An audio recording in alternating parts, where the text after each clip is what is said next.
Hello students, welcome back to this physics lecture series. This is AR Anand and you are watching iView Live. बच्चों एक बार फिर से हाजिर हैं आपके लिए ये क्लास 11th जो आपका चैप्टर है बच्चों motion in two dimensions, right. उसका एक बहुत ही इंपॉर्टेंट टॉपिक प्रोजेक्टाइल मोशन के डिटेल्ड लेक्चर को लेके। तो बच्चों ये देख रहे हैं थंबनेल से समझ आ गया होगा प्रोजेक्टाइल मोशन। आज इस वीडियो में हम डिस्कस करेंगे इसके कंप्लीट इंट्रोडक्शंस और देखेंगे बच्चों कुछ इंपॉर्टेंट टर्मिनोलॉजीज के डिटेल्स। तो लेट्स बिगिन बच्चों, आइए देखते हैं जरा सा। हम सबसे पहला क्वेश्चन यही आएगा कि प्रोजेक्टाइल मोशन है क्या, राइट। तो एक बार वापस से आते हैं अपने थंबनेल वाले पार्ट पे, राइट। ये देख पा रहे होंगे यहाँ थंबनेल लगा हुआ है कुछ चीजें, राइट। सो बच्चों अब मान लीजिए ये हमारे हाथ में पेन है, करेक्ट। ये हमारे हाथ में पेन है और इसे मैं लेके ऐसे थ्रो कर दूं, करेक्ट। ये देख रहे हैं ऐसे लिया और इसे थ्रो कर दिया।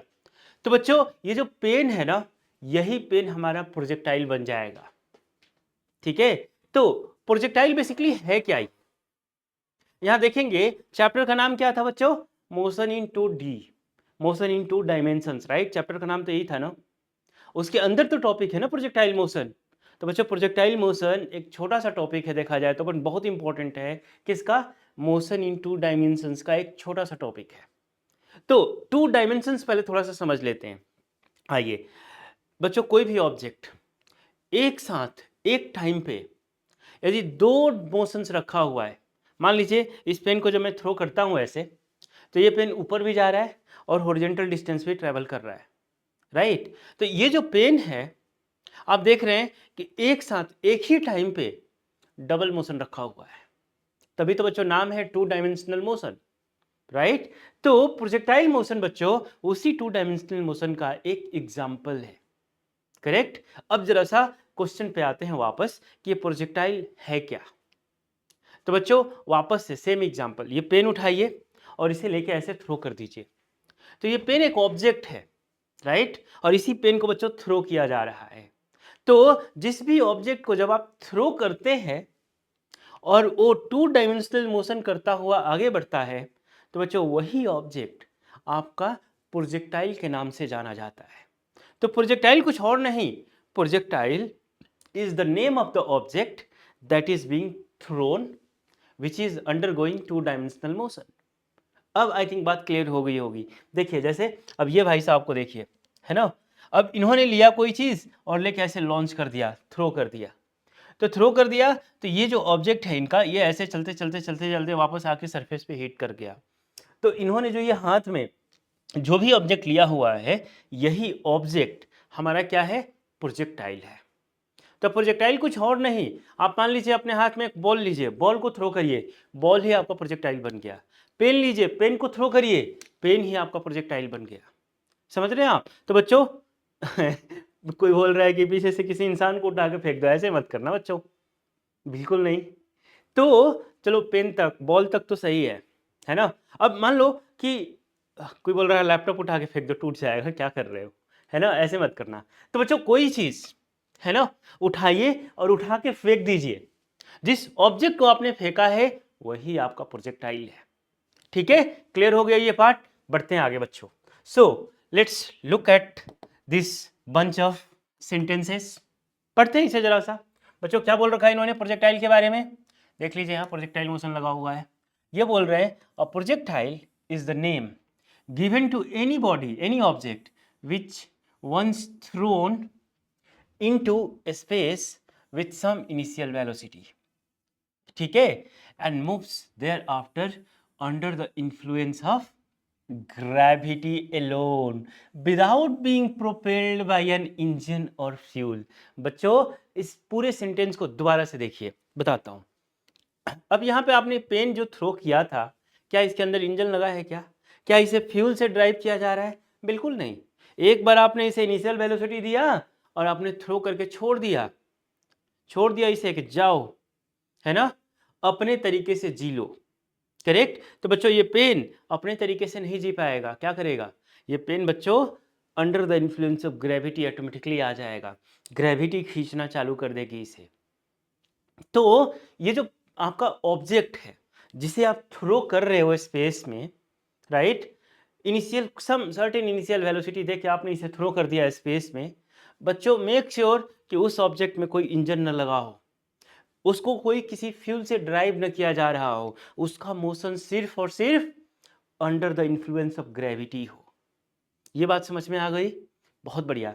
तो बच्चों यही चीजें बोली जा रही है कि एक बार जब आपने ऑब्जेक्ट को इनिशियल वेलोसिटी दे के थ्रो कर दिया स्पेस में, तो बच्चों अब अब वो जो है ऑब्जेक्ट अपने आप चल रहा है, उसे किसी फ्यूल की या किसी दूसरे इंजन की जरूरत नहीं है, राइट। इस तरीके से बच्चों that object is fully under the influence of gravity, ठीक है, और सिर्फ वो ग्रेविटी के इन्फ्लुएंस में है और किसी अदर अदर फैक्टर्स काम नहीं करना चाहिए बच्चों। तो आपका जो ये ऑब्जेक्ट है ना, ये प्रोजेक्टाइल होगा और उस ऑब्जेक्ट के मोशन को हम बोलेंगे प्रोजेक्टाइल मोशन। आई थिंक अब ये पार्ट क्लियर हो गया। आइए, बहुत बढ़िया बच्चों। तो दोबारा से देख लीजिए, a projectile is the name given to any object any body which once thrown into the space, जिसे एक बार स्पेस में थ्रो कर दिया आपने, राइट, कुछ इनिशियल वेलोसिटी देके, इसके बाद thereafter it starts moving under the influence of gravity alone without being propelled by an engine or fuel। ठीक है बच्चों, यही बात थी। जैसे यहाँ पे आप एक एग्जांपल ले भी लीजिए। जैसे बच्चों ये हमारा सरफेस है, ठीक है, इसको हम मान लेते हैं हमारा ये ग्राउंड है। अब देखिए इस ग्राउंड पे यहाँ से आपने क्या किया कि कोई एक ऑब्जेक्ट रख दिया, ठीक है, ये कोई एक हमारा ऑब्जेक्ट है बच्चों, और इसे आपने क्या किया, ऐसे थ्रो कर दिया। तो जब अब देखिए इसे कुछ इनिशियल वेलोसिटी तो देना ही पड़ेगा ना आपको। तो लेट से बच्चों आपने इसे u मीटर पर सेकंड की इनिशियल वेलोसिटी देके इसे थ्रो कर दिया और सर्टेन एंगल पे भी थ्रो किया आपने। तो ये जो थीटा देख रहे हैं इसको हम बोलते हैं एंगल ऑफ प्रोजेक्शन, और ये जो u देख रहे हैं ना आप, इसको ही बोलते हैं बच्चों हम इनिशियल वेलोसिटी। अब ये 10 मीटर पर सेकंड हो सकता है, 5 मीटर पर सेकंड हो सकता है, डिपेंड करता है कि आपने इसे कितनी वेलोसिटी इंपोर्ट किया है, कितना वेलोसिटी आपने इसे दिया है। ठीक है जी, ओके। तो अब ये जो है बच्चों ऐसे ही एक पाथ फॉलो करते करते करते करते आके वापस से यहाँ सरफेस पे हिट कर जाएगा।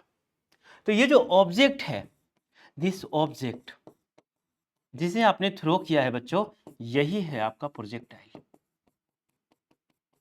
इस ऑब्जेक्ट के को ही हम क्या बोलते हैं, प्रोजेक्टाइल बोलते हैं। ठीक है जी, इतनी बात क्लियर है। और ये जो थीटा देख रहे हैं आप, चलिए यहाँ भी इसे समझ लीजिएगा। ये जो थीटा है, जिस एंगल पे इसे थ्रो किया गया है बच्चों, इसे हम बोलते हैं angle of projection. Angle of projection, एक एक चीज डिटेल में पढ़ेंगे हम, एंगल ऑफ प्रोजेक्शन। ठीक है जी। और बच्चों आपने ये जो मान लीजिए यहाँ पे लिखा है मैंने यू मीटर पर सेकेंड, ये क्या है हमारा, ये है बच्चों हमारा initial velocity, initial velocity of projection. इतने ही वेलोसिटी से बच्चों इस ऑब्जेक्ट को थ्रो किया गया है और ये चल दिया है हवाई यात्रा पे, है ना। और हवाई यात्रा इसकी कब तक चलेगी बच्चों, जब तक कि वापस ये आके सरफेस को हीट ना कर जाए।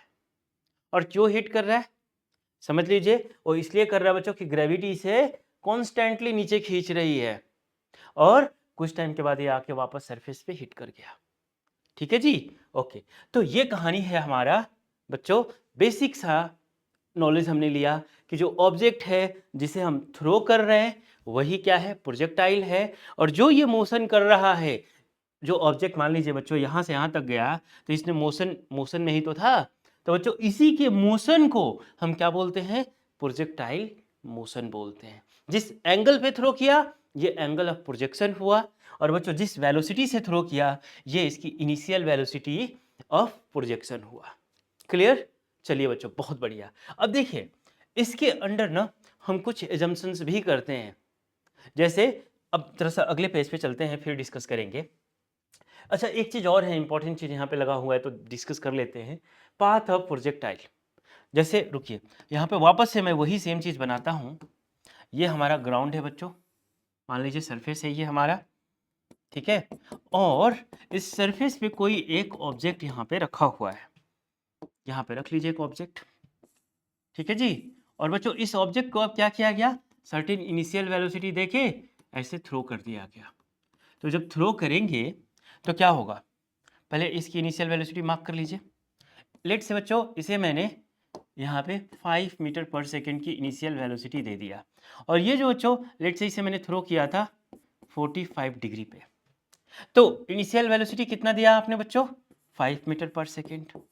बच्चों एंगल ऑफ प्रोजेक्शन क्या है आपका, इस ऑब्जेक्ट के लिए 45 डिग्री है, और ये जो ऑब्जेक्ट है इसी को हम क्या बोलते हैं, प्रोजेक्टाइल। इसी ऑब्जेक्ट को ही क्या बोलते हैं बच्चों, प्रोजेक्टाइल। अब ये जैसे ही आपने थ्रो करके छोड़ दिया, ये हवा में जा रहा है, it is now into the air, और वापस आके सरफेस पे हिट कर गया। बच्चों जब इसके पाथ को ट्रेस करेंगे ना, देख रहे हैं आप, ये पाथ को फॉलो किया है इसने। अब ये एक्चुअली में हमें नहीं दिख रहा है, बट मान लीजिए कि जिस पाथ से ये जा रहा है उस पाथ पे ऐसे कलर कलर जो है स्प्रेड कर दिया जाए, ठीक है, कि ये जब जा रहा है तो ये साथ साथ में कलरफुल होते जा रहा है, तब आपको इसके पाथ बिल्कुल विजिबल हो जाएगा। राइट बच्चों, इसके जो पाथ है ना, ये जो पाथ फॉलो किया है इसने, राइट, इसके पाथ को फिजिक्स में एक स्पेशल नाम दिया गया है, उसको हम बोलते हैं ट्रेजेक्टरी। ठीक है, क्या बोलते हैं बच्चों, उसको हम बोलते हैं ट्रेजेक्टरी। ट्रेजेक्टरी यानी the path followed by the projectile. ये प्रोजेक्टाइल है बच्चों, जो ऑब्जेक्ट है, ये जिस पाथ को फॉलो कर रहा है ना, इसके पाथ को ही क्या नाम दिया गया है, ट्रेजेक्टरी दिया गया है। क्या ये वाली बात समझ में आई? तो बच्चों देखिए, the path followed bye a projectile is called its trajectory, is called its trajectory. Clear है ये पार्ट? चलिए बहुत बढ़िया बच्चों, तो नोट करते जाइए, साथ साथ में ना बहुत ही अच्छा सा ब्यूटीफुल सा नोट्स बनाइए, ये बहुत इंपॉर्टेंट है। राइट, चलिए जी बढ़ते हैं आगे। अब देखिए कुछ एग्जाम्पल्स, जैसे मैं आपको बता रहा था कि पेन को थ्रो करोगे तो पेन ही प्रोजेक्टाइल बन जाएगा, बॉल को थ्रो करोगे तो बॉल प्रोजेक्टाइल बन जाएगा। अब ये आप देखेंगे image, famous person, right, quite famous person, quite quite handsome person, क्या नाम है इनका, नीरज चोपड़ा जी, है ना। अब देखिए, चलो अब आते हैं, जो गोल्ड मेडल्स इनके नाम पे है, जो इनकी अपनी ओलंपिक में एक पहचान है, राइट। चलो आप जरा सा गूगल कर लीजिएगा इनके बारे में, यदि आप इनका नाम नहीं जानते हैं तो, तब आपको आइडिया लगेगा कि किस तरीके की ग्रेट पर्सनालिटी हैं ये, और इन्होंने क्या अपनी इमेज बना रखी है इस पूरे वर्ल्ड में। राइट, तो जेवलिन थ्रो के ये प्लेयर हैं बच्चों। अब इन्होंने लिया हाथ में ये भाला, ठीक है, और लेके इसे ऐसे थ्रो कर दिया, करेक्ट। तो बच्चों ये जो जेवलिन है, ये इनका जो भाला है एक तरह से, ये यही क्या बन गया, यही बन गया बच्चों प्रोजेक्टाइल, यही बन गया प्रोजेक्टाइल। और ये ऐसे जाएगा और इस तरीके का पाथ करते बहुत दूर जाएगा और जाके फाइनली सरफेस पे वापस गिर जाएगा, करेक्ट। तो बच्चों यहाँ पे देखेंगे javelin throw, a javelin thrown by an athlete, that is an example of projectile motion। और कुछ एग्जांपल्स देखते हैं, चलिए यहाँ पे देखिए, जो बच्चों मान लीजिए कि कहीं फ्लड उलड आ गया और हेलीकॉप्टर से वहाँ पे बच्चों फूड ग्रेन, कुछ फूड पैकेट्स भेजे गए रिलीफ के लिए, राइट, और हेलीकॉप्टर ने क्या किया, ऊपर से ही फूड पैकेट को गिरा दिया, कुछ लोग वहाँ पे हैं उनके उनके रिलीफ के लिए। तो बच्चों जो ये पैकेट है, देखिए ये हेलीकॉप्टर है आपका, यहाँ पे ध्यान से देखेंगे आप तो पता चलेगा ये हेलीकॉप्टर है, ठीक है, और यहाँ से ये बच्चों एक फूड पैकेट गिराया जा रहा है। तो ये फूड पैकेट गिराया जाएगा ना, तो पहले तो ये कुछ टाइम तक ऐसे, इसकी इसकी इनिशियल वेलोसिटी उतनी ही होगी जितनी इस हेलीकॉप्टर का है, और इसके बाद बच्चों क्या होगा, under the influence of gravity, और फाइनली आके यहाँ सरफेस पे गिर जाएगा। तो ये जो फूड पैकेट है बच्चों, ये हमारा क्या बन जाएगा, प्रोजेक्टाइल, और ये जो मोशन कर रहा है ये हो जाएगा प्रोजेक्टाइल मोशन। तो बच्चों ये भी क्या हो गया, this is again an example of projectile motion, correct. ये फूड पैकेट आपने हेलीकॉप्टर से नीचे थ्रो कर रखा हुआ है, गिरा रखा हुआ है, करेक्ट। तो this is again an object dropped from an aeroplane और helicopter, that is again an example of projectile. ठीक है जी, आइए कुछ और एग्जांपल्स देखते हैं। हा देखिए, ये रही एक गन, राइट। इस गन से आजकल तो बच्चे बहुत सारे फ्री फायर और कितने सारे गेम्स खेल खेल के अलग अलग डिफरेंट टाइप्स गन्स का नाम उनको आता है ना। चलिए मुझे नहीं पता ये कौन सी गन है, क्या है, बट एनीवे यहाँ से बच्चों एक बुलेट निकली, देख रहे हैं ये बुलेट है, ये निकली, और ये निकल के, अब देखिए आप मान लीजिए बुलेट फायर करते हैं तो ये बुलेट कुछ टाइम तक स्ट्रेट जाएगी, इसके बाद क्या होगी, इसके बाद बच्चों ये ऐसे आके फाइनली गिर जाएगी। करेक्ट, तो स्ट्रेट गई क्योंकि इसे हॉरिजॉन्टल वेलोसिटी इंपार्ट किया गया, बट बच्चों ग्रेविटी क्या कर रही है, उस बुलेट को कॉन्स्टेंटली नीचे खींच रही है, तो फाइनली वो बुलेट आके सरफेस पे हिट करेगा। तो बच्चों इस बुलेट, ये जो बुलेट है ये आपकी प्रोजेक्टाइल है, ठीक है, और इसने जो मोशन किया वही प्रोजेक्टाइल मोशन है, और फाइनली ये आके यहाँ हिट कर गया। बच्चों ये जो पाथ फॉलो किया है ना इसने, this path is called trajectory. तो ये सब ये जो टर्म्स है ना बिल्कुल कॉन्स्टेंटली आपके दिमाग में चलने चाहिए कि ट्रेजेक्टरी क्या है बच्चों, the path followed by the projectile. Correct, जो ऑब्जेक्ट जा रहा है, जिसे थ्रो किया गया है, प्रोजेक्ट किया गया है, वही क्या है, प्रोजेक्टाइल है। करेक्ट, आइए बच्चों, तो a bullet fired from rifle horizontally, that is again an example of projectile motion. ठीक है, आइए बच्चों बढ़ते हैं आगे। अब जरा सा देखिए कि जब भी आप प्रोजेक्टाइल मोशंस पढ़ते हैं ना, इसके अंदर सर्टेन एजम्पशंस हम मान लेते हैं, क्योंकि हम जो पढ़ाई करते हैं बच्चों बहुत सारे एजम्पशंस उसके अंदर डाले जाते हैं। ठीक है, वो एक्चुअल रियलिटी से थोड़ा अलग होता है। जैसे मान लीजिए कि आपने कोई ऑब्जेक्ट को लेकर थ्रो किया, तो बच्चों आप बोल रहे हैं कि that has to be only under the influence of gravity, समझ रहे हैं आप इस बात को, बट बच्चों एयर भी तो है, एयर भी तो ड्रैग क्रिएट कर रहा है, एयर भी तो उसे इन्फ्लुएंस करेगा, समझ रहे हैं आप। तो हम मान के चल रहे हैं बच्चों कि जो एयर है वो गायब है, एयर का कोई रेजिस्टेंस नहीं है, यानी एयर ड्रैग नहीं है। ठीक है, तो ये कुछ एजम्पशंस हम मान के चलते हैं। जैसे बच्चों देखिए पहला एजम्पशन है, there is no air resistance on the projectile, जो ऑब्जेक्ट आपने थ्रो किया है ना उस पे बच्चों एयर का कोई इफेक्ट नहीं है। दूसरा देखिए बच्चों, आप सबको पता है कि अर्थ कैसी है ना, अर्थ का जो शेप है बच्चों कुछ इस तरीके से है। अर्थ के शेप को क्या बोलते हैं, जरा सा कमेंट में बताइए, कमेंट में टाइप करिए, what is the shape of the earth is called, है ना, शेप ऑफ द अर्थ है कैसा बच्चों, कमेंट में डालिए।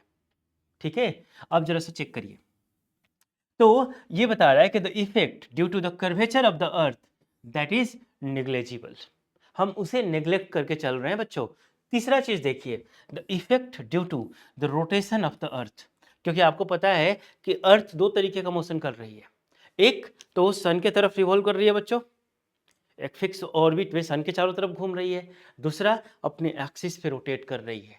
तो बच्चों इनकी वजह से ना कोरोलोसी एक इफेक्ट आता है, उसको बोलते हैं हम लोग कोरोलियस इफेक्ट। ठीक है, तो बच्चों आप देखेंगे कि इस इफेक्ट को भी हम क्या करके चल रहे हैं, हम उसे निग्लेक्ट करके चल रहे हैं, राइट। देखिए the effect due to rotation of the earth, ये भी निग्लेक्ट कर दिया गया है।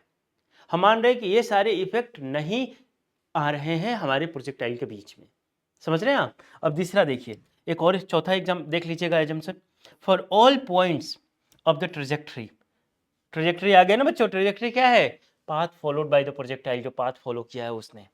The acceleration due to gravity is constant both in magnitude and direction, मतलब बच्चों जो एक्सेलरेशन ड्यू टू ग्रेविटी की वजह से उसको नीचे खींचा जा रहा है, जी की वैल्यू, स्मॉल जी की वैल्यू, ये बच्चों magnitude wise and direction wise हमेशा कांस्टेंट है, मतलब हमेशा डायरेक्टली डाउनवर्ड है।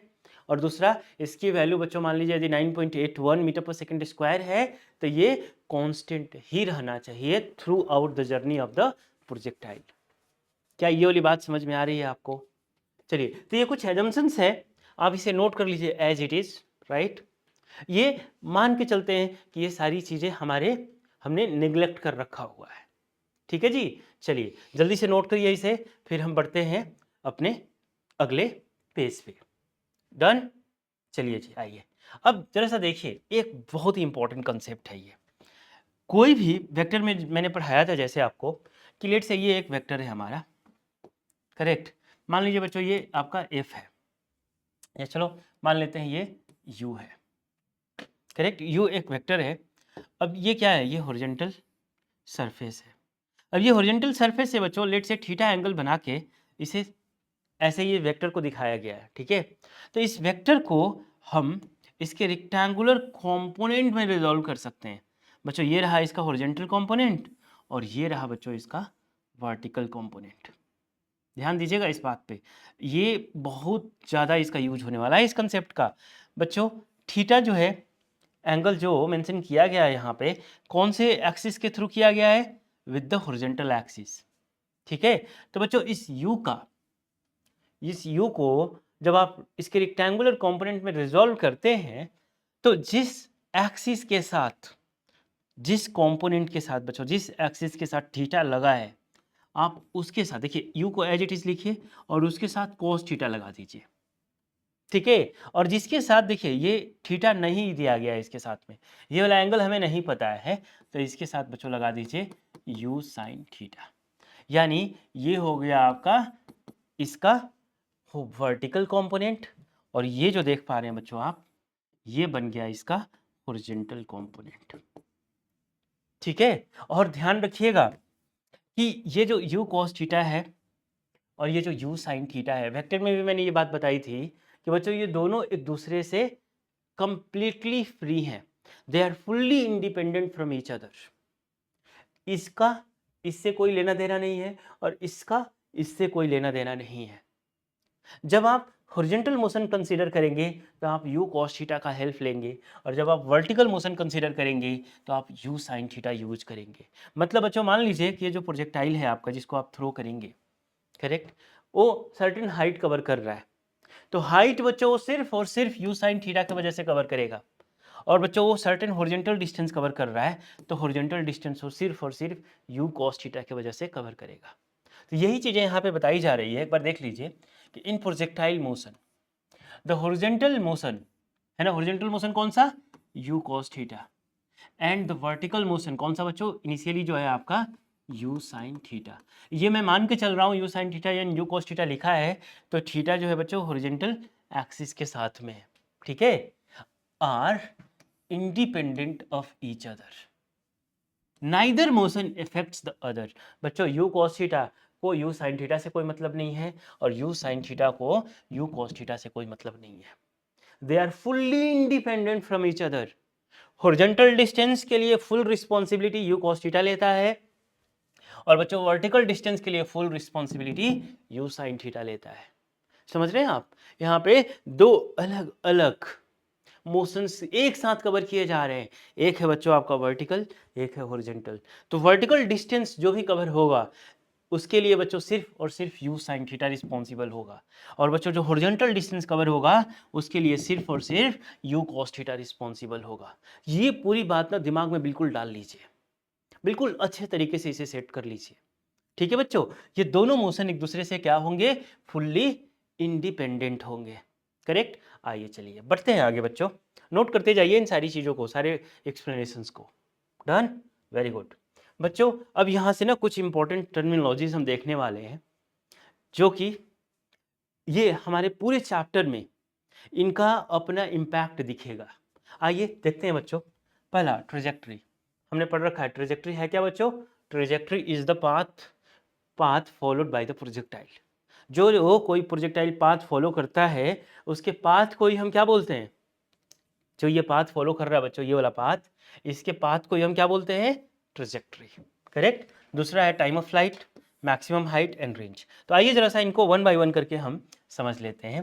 ट्रेजेक्ट्री पढ़िए जरा सा, एक बार दोबारा से डायग्राम देखते जाइए, जितनी बार डायग्राम देखेंगे उतनी कहानी क्लियर होगी। ये रहा आपका प्रोजेक्टाइल, जो ऑब्जेक्ट है, इसे आपने उठाया और ऐसे थ्रो कर दिया। करेक्ट। ऑब्वियसली आपने सर्टेन इनिशियल वेलोसिटी इसे दिया होगा, लेट से आपने u मीटर पर सेकेंड इसकी इनिशियल वेलोसिटी दिया था। ये बच्चों एंगल ऑफ प्रोजेक्शन है, और यही क्या है? आपका प्रोजेक्टाइल है। यही क्या है? प्रोजेक्टाइल है। तो ये जो पाथ देख रहे हैं ना, ये वाला पाथ, ये पाथ है ना, इसी को path followed by the projectile, इसी को हम क्या बोलते हैं बच्चों? इसी को हम बोलते हैं ट्रेजेक्ट्री। इसी को हम बोलते हैं ट्रेजेक्ट्री। तो देखिए, in projectile motion, trajectory that refers to the path followed by an object और projectile, as it is launched into the air and moves under the influence of gravity. तो बच्चों यहाँ से इसे एयर में लॉन्च कर दिया गया, अब ये ऑब्जेक्ट आपके fully under the influence of gravity है। तो ये जो पाथ फॉलो कर रहा है ना, ये पाथ, इसी को नाम दे दिया गया ट्रेजेक्ट्री। क्लियर है? नोट कर लीजिए बच्चों जल्दी से इसे, फिर बढ़ते हैं हम आगे। कंप्लीटेड? Very good. अब देखिए टाइम ऑफ फ्लाइट, इन सब का अलग से एक एक डेरिवेशन किया जाएगा, इन पे न्यूमेरिकल डिटेल में डिस्कस की जाएगी। बट अभी जानते हैं बच्चों, समझते हैं कि ये है क्या। तो देखिए वापस से एक डायग्राम बनाइए। आप ये ना हर बार जितनी बार डायग्राम मैं बना रहा हूँ उतनी बार आप भी डायग्राम बनाइए बच्चों, प्रैक्टिस करिए, तभी जाके आपका कंसेप्ट क्लियर होगा। देखिए यहाँ से बच्चों ये जो ऑब्जेक्ट है हमारा, इसे मैंने ऐसे प्रोजेक्ट कर दिया, ये आके यहाँ पे सरफेस पे हिट कर गया। ठीक है जी। अब देखिए ये रहा आपका, देख रहे हैं, ये रहा आपका एंगल ऑफ प्रोजेक्शन। इसे यू मीटर पर सेकंड से थ्रो किया गया है, यू मीटर पर सेकंड से ऐसे आसमान में थ्रो किया गया है ना, ऊपर की तरफ। तो एंगल क्या है बच्चों? थीटा है। अब जैसे आपने द मोमेंट आपने यहाँ से इसे रिलीज किया, हवा में चला गया बच्चों, और ये मान लेते हैं पॉइंट बी जो कि सरफेस पे आके वापस से हीट कर रहा है। ठीक है, ये सरफेस पे वापस से आके हीट कर रहा है। तो बच्चों जितने टाइम तक ये क्या है, यही तो आपका प्रोजेक्टाइल है, जो ऑब्जेक्ट आपने हवा में थ्रो किया था यही तो प्रोजेक्टाइल है, राइट। तो ये बच्चों ऑब्जेक्ट जितने टाइम तक हवा में रहा, मान लीजिए बच्चों ये 3 सेकंड तक हवा में रहा, है ना, पूरी जर्नी यहां से लेके यहां तक जितने टाइम तक ये हवा में रहा बच्चों, वही टाइम क्या है आपका? Time of flight. Time of flight, ये बात समझ में आ रही है कि आपका प्रोजेक्टाइल, मान लीजिए इस पेन को मैं ऐसे लूँ और थ्रो कर दूँ, है ना, सरफेस ऐसे उठा के थ्रो कर दूँ, तो बच्चों जितने टाइम तक ये पेन हवा में रहेगा, ये पेन जितने टाइम तक हवा में रहेगा, आप क्या बोलेंगे? वही टाइम हमारा क्या है बच्चों? इस पेन के लिए टाइम ऑफ फ्लाइट है। क्लियर है? तो एक बार पढ़ लीजिए इसे। Total time taken by the projectile to complete its motion from the launch point, ये है बच्चों लॉन्च पॉइंट, है ना, लॉन्च पॉइंट। ठीक है बच्चों, इसे यहां से आपने लॉन्च किया, ठीक है, from the launch point to the point of impact, ये है बच्चों हमारा point of impact, point of impact. तो आपने यहां से लॉन्च पॉइंट से इसे लॉन्च किया और ये चलते गया, हवा में चलते गया और आके बच्चों यहाँ पे हिट किया, ये है हमारा पॉइंट ऑफ इंपैक्ट। तो ये क्या बोल रहे हैं, दोबारा से देखिए इसे पूरे को, दोबारा से पढ़िए।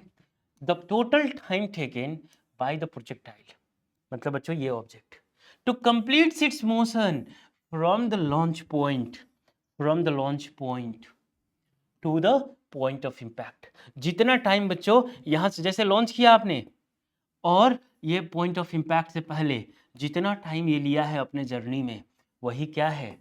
Time of flight. क्या ये वाली बात समझ में आ गई बच्चों? हम इसे सिंबल टी से रिप्रेजेंट करते हैं और इस टी का बच्चों इक्वेशन भी हम निकालेंगे। आपको मैं यहाँ बता देता हूँ क्या इक्वेशन मिलने वाला है। t is equal to 2u sine theta by g, ये इक्वेशन मिलेगा। कैसे मिलेगा, क्या होगा, दो दो अलग अलग मेथड देखने वाले हैं हम, बट अभी देखते जाइए, समझते जाइए इसे। ठीक है, t that is going to be 2u sine theta by g, ये इक्वेशन मिलेगा हमें इसके टाइम ऑफ फ्लाइट को कैलकुलेट करने के लिए, राइट। तो वापस से देख लीजिए, यहाँ पे क्या बोल रखा है इन्होंने कि depends on the initial velocity and the launch angle. बच्चों जो इनिशियल वेलोसिटी था वो u था और लॉन्च एंगल था बच्चों वो थीटा था, इसी को तो एंगल ऑफ प्रोजेक्शन बोलते हैं। तो देख लीजिए इक्वेशन से भी पता चल रहा है, यहाँ पे बच्चों u है that is initial velocity and theta है दैट इज लॉन्च एंगल, और ग्रेविटी के तो इन्फ्लुएंस में है ही है, समझ रहे हैं आप। तो बच्चों यहाँ पे हमने देखा कि किसी ऑब्जेक्ट को जब आप प्रोजेक्ट करते हैं और जितना टाइम तक हवा में रहता है, वही टाइम पीरियड को हम टाइम ऑफ फ्लाइट बोलते हैं। क्लियर हो गया ये पार्ट? Very good. नोट कर लीजिए बच्चों, ऐसे डायग्राम बनाइए, जो जो पॉइंट्स हम लिख रहे हैं ऐसे ही नोट करते चलिए आप साथ साथ में, और एट द एंड आप देखिएगा कि इस टॉपिक में अपने आप को आप मास्टर कर लीजिएगा। ठीक है, चलिए एक भी क्वेश्चन यहाँ से बचेगा नहीं आपका, चाहे वो आपका सीबीएसई एग्जाम हो, चाहे आपका बच्चों कोई भी अदर कॉम्पिटिटिव एग्जाम हो। ठीक है जी, चलिए shall I go for the next page? Ready? Very good. आइए बच्चों, नेक्स्ट पॉइंट है हमारा मैक्सिमम हाइट। वापस से बनाइए सेम चीज, वापस से बनाइए। देखिए ये रहा हमारा बच्चों ऑब्जेक्ट, इसे हमने यहाँ से प्रोजेक्ट कर दिया, ये आके बच्चों वापस सरफेस पे हिट कर गया। तो ये क्या था हमारा, ये था हमारा लॉन्च पॉइंट, जहाँ से लॉन्च किया था हमने। कितने एंगल से बच्चों लॉन्च किया है आपने? थीटा से। आपने इसकी इनिशियल वेलोसिटी क्या दी है बच्चों? लेट से इसकी इनिशियल वेलोसिटी आपने u मीटर पर सेकेंड दिया है। ये क्या है हमारा? Point of impact, point of impact, जहाँ पे आके बच्चों ये हिट कर रहा है। ये पॉइंट ए मान लीजिए, ये पॉइंट बी मान लीजिए। ठीक है जी। अब बच्चों देखिए ऑल द वे ये चलते जा रहा है, चलते जा रहा है, चलते जा रहा है। लेट से ये पॉइंट सिलेक्ट करिए। तो चलिए पहले इसी पॉइंट पे देख लीजिए। इस u को रिजॉल्व करेंगे तो क्या मिलेगा आपको? इधर मिल जाएगा u cos थीटा, और बच्चों यहाँ पे क्या मिलेगा? यहाँ पे मिलेगा आपको u sin theta, u sin theta. ठीक है जी, u sin थीटा। अब क्या होगा यदि इस पॉइंट पे आप जाएंगे तो ध्यान रखिएगा ये u cos theta as it is रहेगा। बताऊंगा इसका भी रीजन। एक पॉइंट दिमाग में डाल लीजिए कि जो ये हॉरिजॉन्टल कंपोनेंट है ना u cos थीटा, ये बच्चों through out the journey constant होता है। बट अब ध्यान दीजिए कि जो ये u sin थीटा है इनिशियली, जैसे जैसे ऑब्जेक्ट आपका आगे बढ़ते जाएगा आप देखेंगे ये जो है छोटा होते जाएगा। इस पॉइंट पे आके सिर्फ और सिर्फ बच्चों आपका u cos थीटा रह जाता है, और ये जो वर्टिकल मोशन है यहाँ पे सीज हो जाता है कंप्लीटली। इस पॉइंट पे आके इसका वर्टिकल मोशन कंप्लीटली सीज हो जाता है, खत्म हो जाता है, जीरो हो जाता है। यहाँ पे बोल सकते हैं आप कि वी वाई जो है बच्चों वो 0 मीटर पर सेकेंड है। इसी वजह से तो ऑब्जेक्ट ऊपर जाना बंद कर दिया। अब ऑब्जेक्ट फ्लैट हो गई और कुछ टाइम के बाद ये नीचे जाना चालू कर दिया। समझ रहे हैं आप? तो बच्चों जिस पॉइंट पे इसकी जब वी वाई 0 हो जाए, वर्टिकल मोशन सीज हो जाए बच्चों, 0 हो जाए, वहां से आप एक परपेंडिकुलर ड्रॉप कर लीजिए। ठीक है, ये जो हाइट देख रहे हैं ना आप, यही क्या है हमारा एच मैक्स है। यानी एच मैक्स है क्या हमारा? It is the maximum height, it is the maximum height covered by a projectile. जो बच्चों कोई प्रोजेक्टाइल को जब आप थ्रो करते हैं तो ये मैक्सिमम कितना हाइट कवर कर सकता है? जैसे यहाँ से मान लो इसे मैं यहाँ से ऐसे थ्रो करूँ तो ये मैक्सिमम कहाँ तक जा सकता है? जो मैक्सिमम हाईएस्ट पॉइंट होगा सरफेस से उसकी हाइट काउंट कर लीजिए बच्चों, वही क्या है हमारा मैक्सिमम हाइट है। क्लियर हो गया ये पार्ट? एक बार पढ़ लीजिए। The maximum height is the highest vertical position reached by the projectile during its motion.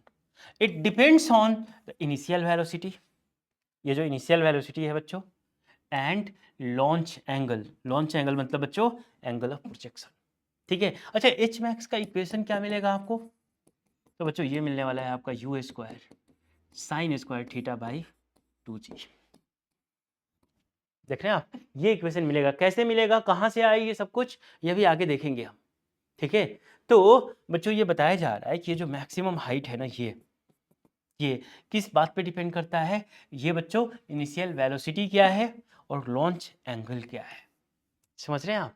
अब देखिए the maximum height is achieved when the launch angle is 90 degree. मतलब बच्चों इसको डायरेक्ट लेके सीधे सीधे थ्रो कर दिया आपने, ये चले जा रहा है, वापस आएगा। बट एक चीज ध्यान रखिएगा, जब आप इसे 90 डिग्री पे लॉन्च करेंगे ना तो ये मोशन इन 2D नहीं हुआ। क्यों बच्चों? क्योंकि ये सीधा सीधा ऊपर जा रहा है, एक ही मोशन में एक ही डायरेक्शन को कवर कर रहा है ये सिर्फ, और वापस इसी पे नीचे आ जाएगा। तो बच्चों ये मोशन इन 2D हुआ क्या? नहीं हुआ। बात समझ में आ रही है? तो मोशन इन 2D होने के लिए बच्चों इसको साइमल्टेनियसली हॉरिजॉन्टल एंड वर्टिकल दोनों डिस्टेंसेस कवर करने पड़ेंगे। बट लेट से आप चाहते हैं कि ऑब्जेक्ट आपका मैक्सिमम हाइट अटेन करे, तो आप क्या करिए, उसे 90 डिग्री का एंगल बना के थ्रो कर दीजिए। सरफेस से 90 डिग्री एंगल बनाइए और सीधा ऊपर प्रोजेक्ट कर दीजिए। ये बात समझ में आ रही है? चलिए बहुत बढ़िया। तो एच मैक्स क्या है? It is the maximum vertical height attained by a projectile once it is projected from the ground. Clear है बच्चों? चलिए बहुत बढ़िया, नोट कर लीजिए इसे, डायग्राम जरूर बनाइए, इक्वेशन भी अभी लिखते चलिए। ठीक है, जितनी बार लिखेंगे उतना ज़्यादा ये याद होगा आपको। इसको इस तरीके से भी लिख सकते थे, u sine theta whole square by 2g, ऐसे भी लिख सकते थे आप। ठीक है जी, बहुत बढ़िया। चलिए आगे बढ़ते हैं। अब रही बात आपकी हॉरिजॉन्टल रेंज की, तो इसे देख लेते हैं जरा सा। वही सेम कहानी बनाइए पहले से, ये चीज़ें बना लीजिए। ये आपका हॉरिजॉन्टल सरफेस है, ठीक है। यहाँ पे बच्चों ये प्रोजेक्टाइल रखा हुआ है और इसे हमने यहाँ से ऐसे लॉन्च कर दिया, ठीक है। अब देखिए जरा सा कि लॉन्च किया आपने कितने एंगल पे, थीटा एंगल पे। क्या इनिशियल वेलोसिटी दिया बच्चों, लेट से आपने यू मीटर पर सेकंड इनिशियल वेलोसिटी दिया। तो ऑल द वे चलते चलते ये पॉइंट ए है आपका, ये है पॉइंट बी, ये है आपका लॉन्च पॉइंट, ये है आपका इम्पैक्ट पॉइंट, ठीक है बच्चों। तो ये जो प्रोजेक्टाइल है इसने कितना हॉरिजॉन्टल डिस्टेंस कवर किया है, ये है बच्चों इसका हॉरिजॉन्टल डिस्टेंस, ठीक है। ये हॉरिजॉन्टल डिस्टेंस इसने कवर किया है। इसी हॉरिजॉन्टल डिस्टेंस को फिजिक्स में नाम दिया गया है बच्चों रेंज, करेक्ट। तो इसने कितना हॉरिजॉन्टल डिस्टेंस कवर किया है, इसी हॉरिजॉन्टल डिस्टेंस को हमने क्या नाम दे रखा है, रेंज। क्लियर है ये पार्ट। तो पढ़ लीजिए एक बार क्या बोल रखा है इन्होंने, the term range that refers to the horizontal distance covered by a projectile, ठीक है, as it moves through the air before it hits the ground. यहाँ से आपने थ्रो किया, ऑल द वे ये एयर में है, चलते चलते ग्राउंड को हिट कर गया। तो अच्छा, the moment it hits the ground, अब देखिए कि जहाँ से आपने थ्रो किया और जहाँ पे ये जाके हिट कर रहा है, इसके बीच का जो ये गैप है बच्चों, ये हॉरिजॉन्टल डिस्टेंस, इसी को नाम दे दिया गया रेंज। क्लियर है ये पार्ट। चलिए बहुत बढ़िया, नोट कर लीजिए इसे, बढ़ते हैं हम आगे। कंप्लीटेड ये पार्ट। डायग्राम बनाइए बच्चों, डायग्राम बनाते रहिए, जितनी बार डायग्राम बनाएंगे आप उतना अच्छा प्रैक्टिस होगा आपका, ठीक है। चलिए जी, एक बार यहाँ पे ना रेंज का भी इक्वेशन मैं लिख देता हूँ आपको। Range R that is going to be equal to u square sine 2 theta by g. अब जो वो आपके मेडिकल वाले बच्चे हैं, बायोलॉजी वाले बच्चे हैं, उनको ना ये साइन 2 थीटा बड़ा तंग करता है बच्चों। अभी नोट कर लीजिएगा, जो ट्रिग्नोमेट्री, जो मैथ्स वाले बच्चे हैं उनको तो ठीक है, उनके लिए साइन 2 थीटा कुछ भी नहीं है।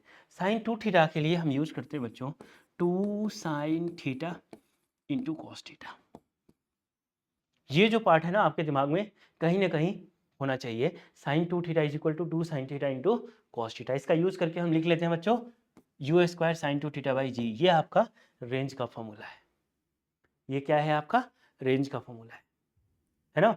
रेंज कैसे निकालना, हॉरिजॉन्टल रेंज, ये उसके लिए फॉर्मूला है बच्चों। एक चीज और यहीं पे मान लीजिए मुझे चाहिए मैक्सिमम रेंज, आर मैक्स चाहिए। आर मैक्स के लिए बच्चों बताया जाता है, ये सब कुछ मैं निकाल के दिखाऊंगा, जो थीटा होना चाहिए ना आपका, ये theta that should be equal to 45 degree. यदि आप किसी प्रोजेक्टाइल को मैक्सिमम वेलोसिटी दे दीजिए और उसे बच्चों एंगल ऑफ प्रोजेक्शन, ये जो एंगल देख रहे हैं ना, ये वाला एंगल ऑफ प्रोजेक्शन यदि 45 रखते हैं आप, तो आपका जो प्रोजेक्टाइल है वो मैक्सिमम रेंज यानी मैक्सिमम हॉरिजॉन्टल डिस्टेंस कवर करेगा, ठीक है। तो for a projectile to have the R max maximum range, angle of projection should be equal to 45 degree. तो ये सब छोटी छोटी इन्फॉर्मेशन है, अभी ये आगे डिटेल में आने वाली है, ठीक है। तो नोट कर लीजिए इसे बच्चों। कंप्लीटेड ये पार्ट हो गया आपका, डन, वेरी गुड। आइए तो बढ़ते हैं हम आगे। बट आज का जो इंट्रोडक्शन था हमारा, राइट, तो ये बेसिक टर्मिनोलॉजी से ही रिलेटेड था। यहाँ पे एक चीज़ और मैं डिस्कस करना चाहता हूँ आपसे कि before I wind up today's lecture, कुछ पॉइंट्स और मैं देना चाहता हूँ आपको, ठीक है। एक पेज और ऐड कर लीजिए। देखिए इस पूरे प्रोजेक्टाइल को देखा जाए ना, इस पूरे प्रोजेक्टाइल मोशन को हम चाहें तो ऐसे कैटेगराइज कर सकते हैं, 3 पार्ट में मैं कैटेगराइज कर सकता हूं। देखिए पहले बच्चों ऑब्लिक प्रोजेक्शन, ऑब्लिक प्रोजेक्शन। ये ऑब्लिक प्रोजेक्शन जो है बच्चों, इसको हम एक और नाम से जानते हैं ground to ground projection, ground to ground projection, ground to ground projection, ठीक है। ऑब्लिक प्रोजेक्शन को ग्राउंड टू ग्राउंड प्रोजेक्शन के नाम से भी जानते हैं बच्चों। इसका मतलब ये हुआ कि ये हमारा सरफेस है और आपने क्या किया, इसे ऐसे सिंपली थ्रो कर दिया तो ये चलते चलते हवा में वापस आके यहाँ पे हिट कर गया। तो बच्चों आपने ग्राउंड के किसी एक पॉइंट से इसे थ्रो किया था, मान लीजिए यू मीटर पर सेकंड से, by making certain angle theta. ये ग्राउंड के किसी दूसरे पॉइंट पे जाके हिट कर गया। ठीक है, तो ये बच्चों ग्राउंड टू ग्राउंड प्रोजेक्शन है, या फिर इसे ऑब्लिक प्रोजेक्शन का नाम दे दीजिए। बट बच्चों कई बार ऐसा भी होगा कि आप माउंटेन पे खड़े हैं, है ना, और माउंटेन पे खड़े होके कोई एक पत्थर उठा के आपने फेंक दिया। ठीक है, तो बच्चों वो जो प्रोजेक्शन है that is projection from certain height. या मान लीजिए आप बुर्ज खलीफा पे खड़े हैं, राइट, और आजकल आप देखिए कि टोमेटो की प्राइसेस कितनी बढ़ी है, लाल लाल टमाटर, है ना, खरीदने में जब जाते हैं तो लोगों के चेहरे भी लाल लाल हो जाते हैं, क्योंकि उसकी प्राइसिंग बहुत ज़्यादा बढ़ गई है, राइट। तो अब चलो देखो, तो मान लीजिए आप बुर्ज खलीफा पे खड़े हैं और आप ठहरे दानवीर करण, है ना, बहुत दानवान इंसान है आप। तो आपने उस टोमेटो को उठाया और बुर्ज खलीफा से लगे बरसात करने। तो बच्चों इनडायरेक्टली आप क्या कर रहे हैं, आप कर रहे हैं एक ऐसे ऑब्जेक्ट को थ्रो कर रहे हैं किसी हाइट से, करेक्ट। यानी बच्चों इनडायरेक्टली, आपको पता नहीं होगा या पता नहीं होगा उसका नॉलेज, राइट, बट बच्चों आप प्रोजेक्टाइल फ्रॉम हाइट कर रहे हैं। किसी हाइट से किसी ऑब्जेक्ट को थ्रो करना क्या है, प्रोजेक्टाइल फ्रॉम हाइट है बच्चों। तो दूसरा जो पार्ट है इस पूरे प्रोजेक्टाइल मोशन का, that is going to be projectile from height. Projectile from height, ये ऑब्लिक प्रोजेक्शन हो गया, या projection from certain height, from height. ठीक है, यानी बच्चों मान लीजिए कि ये एक सर्टेन हाइट है, यहाँ पे किसी ऑब्जेक्ट को रखा गया है और इसे यहाँ से ऐसे थ्रो कर दिया गया, ऐसे थ्रो कर दिया गया। ये कुछ टाइम तक ऐसे चलेगा और फिर वापस आके क्या करेगा बच्चों, यहाँ ग्राउंड पे हिट कर जाएगा। देख रहे हैं, तो ये मान लीजिए हाइट h है और यहाँ से इसे u मीटर पर सेकंड देके थ्रो कर दिया गया। तो कुछ टाइम के बाद ये वापस आके यहाँ ग्राउंड पे हिट कर जाएगा। ये पॉइंट A था जहाँ से इसे लॉन्च किया गया, ये पॉइंट B है जहाँ पे इसका इम्पैक्ट हुआ, करेक्ट। बट ये ध्यान दीजिएगा ये ग्राउंड से नहीं हुआ है, ये सर्टेन हाइट से हुआ है। अब इसका कई सारे एग्जाम्पल्स हो सकते हैं। लेट से बच्चों एक ये टैंक है, ठीक है, और ये टैंक बच्चों पानी से बिल्कुल अप टू द ब्रिम लबालब भरा हुआ है और किसी ने यहाँ पे होल कर दिया, और ये टैंक बच्चों मान लीजिए कि एक किसी ऐसे किसी सर्टेन हाइट पे ऐसे रखा हुआ है, सर्टेन हाइट पे रखा है। तो क्या होगा, यहाँ से जब होल करेंगे, इसमें पिंच करेंगे, तो देखिए यहाँ से पानी सीधे निकलेगा ऐसे, है ना, और इसके बाद बच्चों ऐसे आके ये ग्राउंड पे हिट करेगा। देख रहे हैं आप, ये ग्राउंड पे हिट करेगा। तो देखिए चलते चलते चलते चलते यहाँ पे ये हिट कर गया। तो ये यहाँ से वाटर निकला सर्टेन u मीटर पर सेकेंड से और यहाँ आके ग्राउंड पे हिट कर गया। तो ये बच्चों ये जो एग्जाम्पल है किसका है, that is another example that projectile from height. ठीक है, अब मैं समझ रहा हूँ क्यों मन मन मुस्कुरा रहे हो आप, आपके दिमाग में तो कुछ और एग्जाम्पल चल रहा है ना, मैं समझ पा रहा हूँ। ऐसे ही पढ़ा रहा था किसी एक बैच में, नाम नहीं लूँगा मैं, है ना, तो एक बच्चा उधर खड़े होके बोल रहा है कि मान लो सर हमें जैसे, मैं बोलना नहीं चाह रहा हूँ, ऑनलाइन प्लेटफॉर्म है ना, तो अब जैसे आपके नेचर्स कॉल है, चलो थोड़ा पोलाइट ऐसे रिफाइंड में मैं बोल देता हूँ। अब कोई इंसान है, नेचर्स कॉल आई उसकी, राइट, अब नेचर्स कॉल को रिलीज़ करने के लिए खड़ा हो गया और इसके बाद उसने रिलीज कर दिया, तो उसका जो प्रोजेक्शन बनेगा क्या वो भी प्रोजेक्टाइल मोशन होगा? हाँ होगा। देखो प्रोजेक्टाइल मोशन तो है, अरे एग्जाम्पल बड़ा खतरनाक है, समझ रहे हो भाई इस बात को। उस बच्चे ने जो एग्जाम्पल दिया ना, पूरी क्लास क्या दे रखा है तुमने एग्जाम्पल। आइए बच्चों देखते हैं, तो ये एग्जाम्पल से आप रिलेट कर पाओगे, है ना, नेचर्स कॉल को भी। तो देखो ये रहा आपका बच्चों प्रोजेक्टाइल फ्रॉम हाइट। ये दूसरी कैटेगरी के आपको एग्जाम्पल्स मिलने वाले हैं पूरे के पूरे। ये था एक कैटेगरी जिसमें ऑब्जेक्ट को सरफेस से प्रोजेक्ट किया जाएगा और वापस आके सरफेस पे ही हीट करेगा। ये दूसरा एग्जाम्पल है बच्चों कि ऑब्जेक्ट सर्टेन हाइट से प्रोजेक्ट होगा। देख रहे हैं आप, ये सर्टेन हाइट पे यहाँ से इसे रिलीज किया जा रहा है और वापस आके ग्राउंड पे हिट कर रहा है। तो this is projectile from certain height. तीसरा एग्जाम्पल बच्चों, तीसरा होगा कि जो प्लेन है आपका वो इंक्लाइंड है, तो projection from an inclined plane, projection from an inclined plane. ठीक है बच्चों, ये क्या है जरा सा समझिएगा।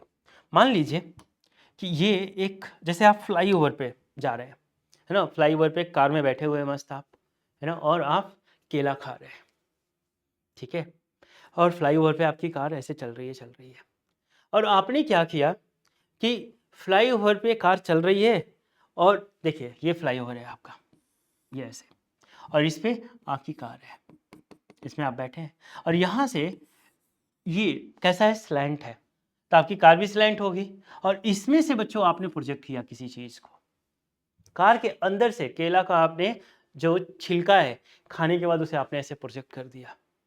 तो बच्चों आप जो कर रहे हैं ना, indirectly projection from an inclined plane कर रहे हैं, यानी आप तीसरी कैटेगरी का काम कर रहे हैं, ठीक है। नेचर स्कॉल वाले दूसरी कैटेगरी का काम कर रहे थे, ये तीसरी कैटेगरी का काम कर रहे हैं आप, कि फ्लाईओवर में कार में जा रहे हैं और उसमें से बैठ के कोई केला का छिलका थ्रो कर रहा है।